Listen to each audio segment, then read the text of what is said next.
नमस्कार साथियों, आप सभी का स्वागत है शिक्षित भारत के डेली करंट अफेयर कार्यक्रम में। आज का जो हमारा पहला क्वेश्चन है वो है कि उस्ताद गुलाम मुस्तफ़ा साहब है, उनका 89 ईयर के अंदर क्या है, उम्र के अंदर 17 जनवरी 2021 को निधन हो गया। वे किस क्षेत्र से संबंधित थे? तो ये किस क्षेत्र से संबंधित थे?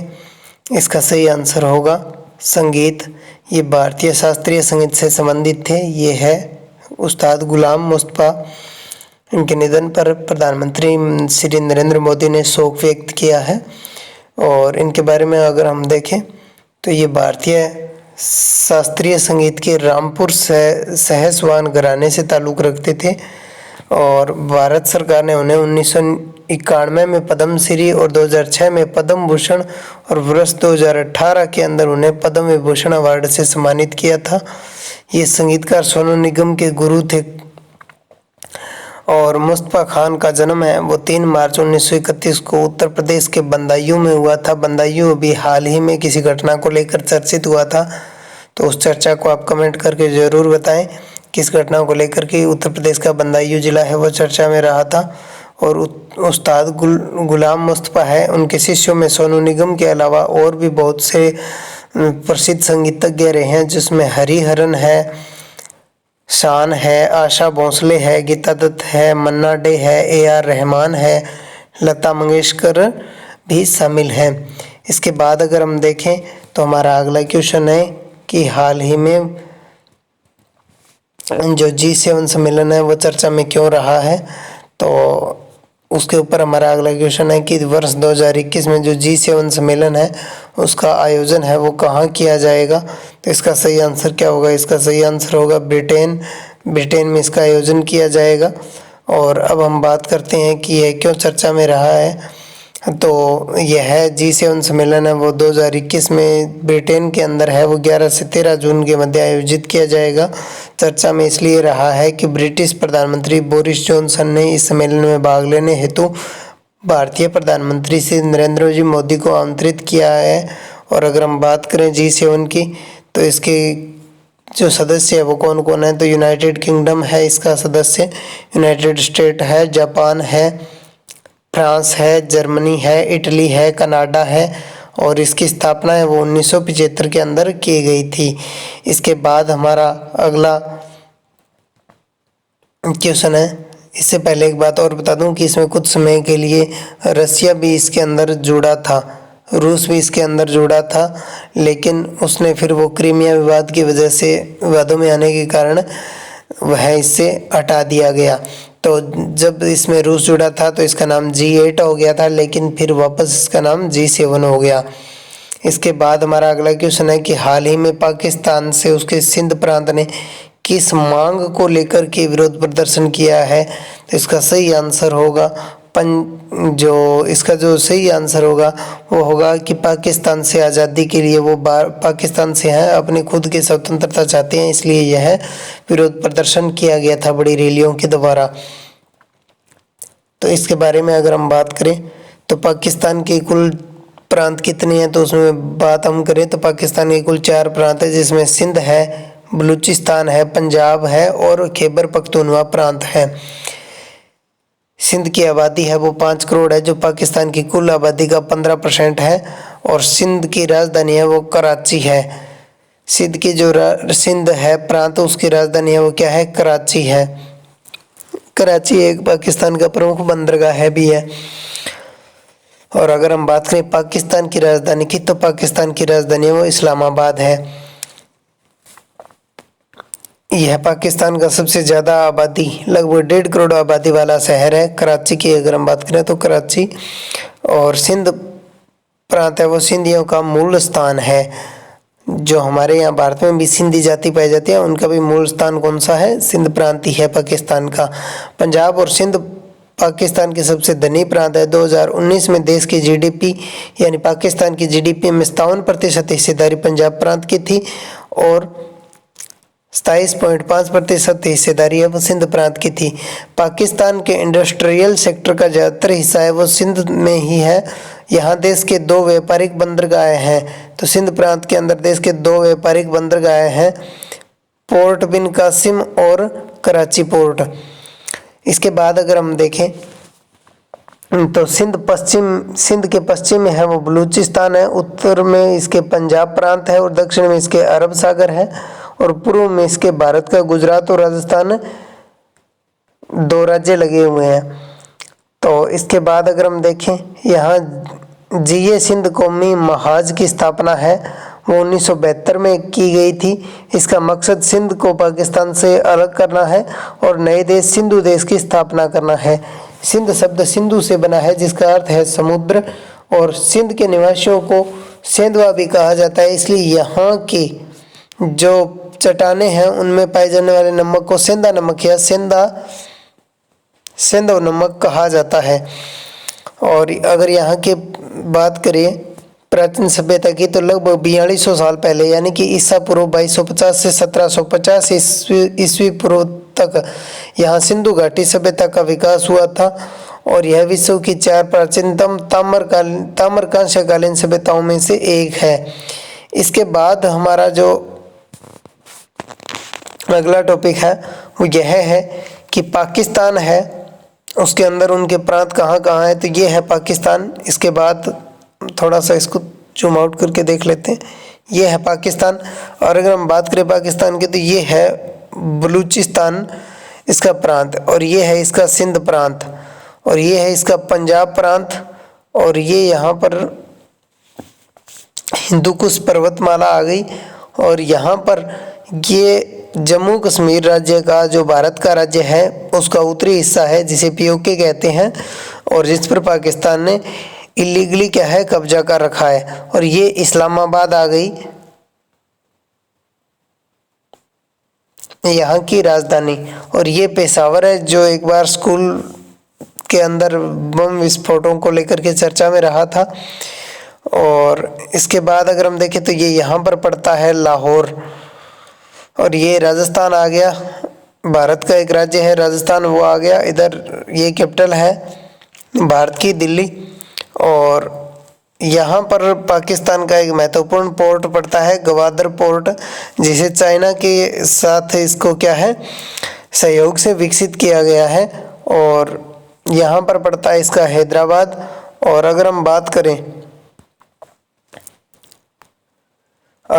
करें तो यहाँ से पड़ती है इसके सिंधु नदी निकलती है, यहाँ से ये सिंधु नदी निकलती है, और सिंधु नदी की सहायक नदियाँ भी यहीं से ही निकलती है। ये भारत के अंदर से निकल के आती है और यहाँ पर पाकिस्तान में आकर के सिंधु नदी में मिल जाती है। और ये जो वाला जो एरिया है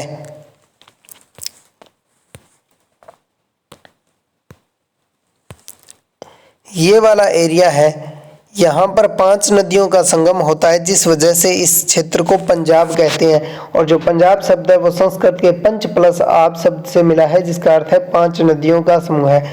यहाँ पर 5 नदियाँ आकर के आपस में मिलती हैं, जिसमें सिंधु, रावी, झेलम और चिनाब तथा व्यास नदियाँ प्रमुख है। व्यास नदी है वो सतलज में मिल जाती है और आगे जाकर के सतलज इसमें मिलती है। तो ये 5 नदियों का समूह है। इसके बाद अगर हम देखें तो यह जो कर्क रेखा है वो पाकिस्तान के लगभग दक्षिण में स्थित अरब सागर से गुजरती है। इसके बाद हमारा जो अगला क्वेश्चन है वो है कि प्रधानमंत्री नरेंद्र मोदी द्वारा वीडियो कॉन्फ्रेंसिंग के माध्यम से अहमदाबाद मेट्रो के फेज 2 और सूरत मेट्रो का भूमि पूजन कब किया गया। तो इसका सही आंसर क्या होगा? इसका सही आंसर होगा 18 जनवरी 2021। 18 जनवरी 2021 को प्रधानमंत्री नरेंद्र मोदी ने वीडियो कॉन्फ्रेंसिंग के माध्यम से अहमदाबाद मेट्रो के फेज 2 और सूरत मेट्रो का भूमि पूजन किया था।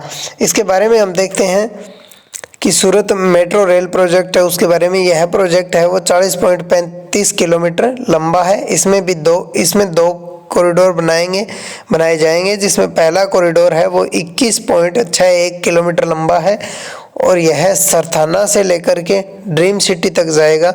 अगर हम बात करें कॉरिडोर 2 की तो यह 18.74 किलोमीटर लंबा है और यह बेसन से सारोली तक जाएगा। इस प्रोजेक्ट को पूरा करने में लगभग 12,020 हजार करोड़ का खर्च आएगा।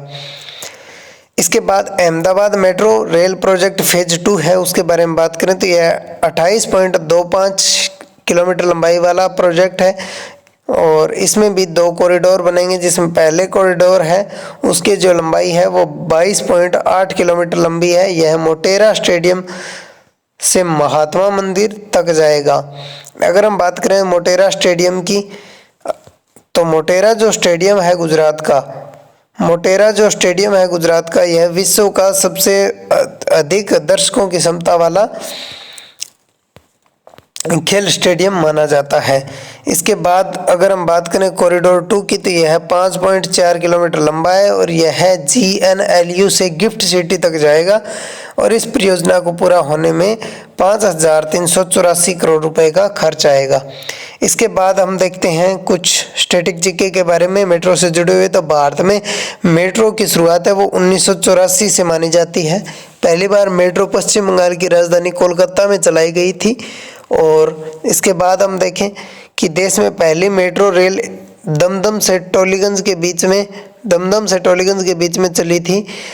इसकी वर्तमान में लंबाई 23 किलोमीटर है। इनके बीच 23 स्टेशन आते हैं। भारत में मेट्रो रेल चलाने का श्रेय मेट्रोमैन के नाम से मशहूर ई श्रीधरन को जाता है। यानी अगर पूछ ले कि भारत में मेट्रोमैन किसे कहते हैं, तो ई श्रीधरन कहा जाता है। पिछली बार रेलवे डी ग्रुप में यह क्वेश्चन आया था कि भारत का मेट्रोमैन के नाम से किसे जाना जाता है। और इनके पूरे नाम के बारे में बात करें तो इलातुलापिल श्रीधरन है। अगर हम बात करें दिल्ली में मेट्रो रेल की, तो दिल्ली में मेट्रो रेल है उसकी शुरुआत 2002 में हुई थी। इसे दुनिया का सबसे कम कार्बन उत्सर्जन करने वाली मेट्रो में से एक माना जाता है। दिल्ली मेट्रो रेल कॉरपोरेशन, जिसे DMRC के नाम से भी जाना जाता है, को दुनिया के 18 इंटरनेशनल मेट्रो सिस्टम में से दूसरा स्थान दिया गया था। वर्तमान में क्या है, कोलकाता, चेन्नई, दिल्ली, बेंगलुरु, गुरुग्राम, मुंबई, जयपुर, लखनऊ, नागपुर, नोएडा, अहमदाबाद और हैदराबाद में मेट्रो रेल चल रही है। आने वाले दिनों में जो भारत सरकार की योजना है मेट्रो चलाने की, वो कानपुर में है, मेरठ, पटना, विजयवाड़ा, तिरुवनंतपुरम, गुवाहाटी, भोपाल, इंदौर, चंडीगढ़ जैसे शहरों में मेट्रो चलाने का इनका टारगेट है। इसके बाद अगर हम देखें तो अनुमान के मुताबिक है जो दिल्ली मेट्रो नेटवर्क में कुल 200 ट्रेनें चलती है। ये रोज लगभग 59,000 किलोमीटर का सफ़र तय करती है। इसके बाद हमारा अगला जो क्वेश्चन है वो है कि हाल ही में DRDO ने किस बाइक एम्बुलेंस को विकसित किया है और उसे CRPF को क्या है सौंप दिया है। तो ये वो है DRDO द्वारा विकसित बाइक। तो इस बाइक को का नाम है वो क्या है, इस बाइक का नाम है वो है रक्षिता और इसको 350 सीसी 350 सीसी का जो बुलेट है रॉयल एनफील्ड उस पर इसको क्या है विकसित किया गया है। और यह क्या है आपातकाल जैसी स्थितियों में क्या है अत्यधिक फायदेमंद है। ऐसे दुर्गम स्थान जहां पर नहीं जाया जा सकता है वहां पर इसका प्रयोग किया जा सकता है आसानी से। बाइक एम्बुलेंस रक्षिता की अगर हम बात करें तो इसमें एक स्वनिर्धारित रिक्लाइनिंग कैजुअलिटी इवैक्यूएशन सीट है जिसे आवश्यकता अनुसार उपयोग किया जा सकता है। रक्षिता में हेड इमोबिलाइजर, सुरक्षा हार्नेस, जैकेट, हाथों और पैरों की सुरक्षा के लिए सुरक्षा पट्टियां, ड्राइवर के लिए वायरलेस मॉनिटरिंग क्षमता और ऑटो चेतावनी प्रणाली के साथ फिजियोलॉजिकल पैरामीटर मापने वाले उपकरण भी इसके अन्य प्रमुख विशेषताओं में शामिल है। घायल साथी की हाल की रियल टाइम निगरानी डैशबोर्ड पर लगे LCD पर की जा सकती है। बाइक एम्बुलेंस मौके पर ही स्वास्थ्य सुविधाओं प्रदान करने के लिए एयर सप्लेंट, मेडिकल और ऑक्सीजन किट से भी लैस है। इसके बाद अगर हम बात करें CRPF की, जिसे DRDO ने यह बाइक एम्बुलेंस है जो CRPF को सौंपी है उसके बारे में बात करें तो ये इसका लोगो है। और इसके बारे में अगर हम बात करें तो इसका 27 जुलाई 1939 को क्या है क्राउन रिप्रेजेंटेटिव पुलिस के रूप में इसका क्या है गठन कर दिया गया था। और उसके बाद 28 दिसंबर 1949 को इसका क्या है, सीआरपीएफ सेंट्रल रिजर्व पुलिस के रूप में इसका गठन किया गया। यह मिनिस्ट्री ऑफ होम अफेयर यानी गृह मंत्रालय के अधीन कार्य करता है। इसका हेडक्वार्टर है वो नई दिल्ली में है। और यह होम मिनिस्ट्री यानी जो अमित शाह है गृह मंत्री, उनके प्रति रिस्पॉन्सिबल है। और इसके बारे में अगर हम बात करें कि इसके अभी एग्जीक्यूटिव कौन है यानी डायरेक्टर जनरल कौन है, तो वो एपी माहेश्वरी है। वो सीआरपीएफ के क्या है, अभी डायरेक्टर ऑफ जनरल है। और इसकी जो चाइल्ड एजेंसीज है उसमें commando battalion for resolute action यानी कि कोबरा कमांडो इसी की क्या है, चाइल्ड एजेंसी में आती है। और आरएएफ है जो रैपिड एक्शन फोर्स है वो भी इसी की चाइल्ड एजेंसी में आती है। और एसडीजी जो सिक्योरिटी वाले होते हैं वो भी इन्हीं से निकलते हैं। और पार्लियामेंट ड्यूटी ग्रुप है वो भी इसी से निकलता है। इसके बाद हमारा अगला क्वेश्चन है कि हाल ही में चर्चा में रहा चाबहार बंदरगाह है जिसे भारत के सहयोग से किस देश में विकसित किया जा रहा है। तो पहले हम देखेंगे कि चाबहार बंदरगाह है वो किस देश में विकसित किया जा रहा है, तो वह ईरान में विकसित लगभग किया जा चुका है, थोड़ा बहुत काम बाकी रहा है।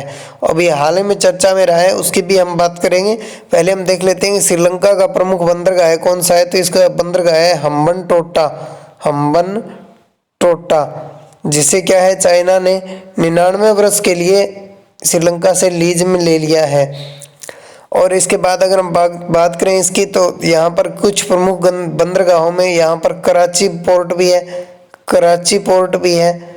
और इसके बाद अगर हम देखें तो गवादर पोर्ट भी है। तो गवादर जो पोर्ट है वह क्या है, रणनीतिक रूप से क्या है, अति महत्वपूर्ण है भारत और पाकिस्तान दोनों के लिए, क्योंकि यह चाइना की सहायता से पाकिस्तान द्वारा विकसित किया गया बंदरगाह है, जैसे क्या है चाबहार बंदरगाह है कि प्रतिक्रिया स्वरूप भी माना जा सकता है। इसके बाद अगर हम बात करें चाबहार पोर्ट की, तो भारत ने ईरान के चाबहार बंदरगाह है उसको 2 मोबाइल हार्बर क्रेन MHC की एक खेप भेजी है। यह खेप 6 मोबाइल हार्बर क्रेन MHC की आपूर्ति के लिए किए गए एक अनुबंध समझौते के तहत भेजी गई है, जिसका कुल अनुबंध मूल्य है वो 25 मिलियन अमेरिकी डॉलर से अधिक है। इटली के मारगिरा बंदरगाह से पहुंचे क्रेनों की इस खेप को 18 जनवरी 2021 को चाबहार बंदरगाह पर सफलतापूर्वक उतार लिया गया है। और अभी इन क्रेनों का परीक्षण चल रहा है। 140 मीट्रिक टन भार उठाने की क्षमता मानी जा रही है इसकी।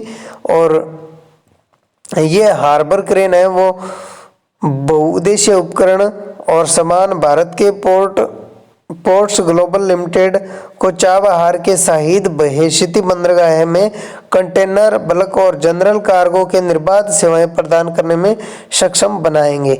इसके बाद अगर हम देखें ईरान की बात, तो ईरान यहाँ पर पड़ता है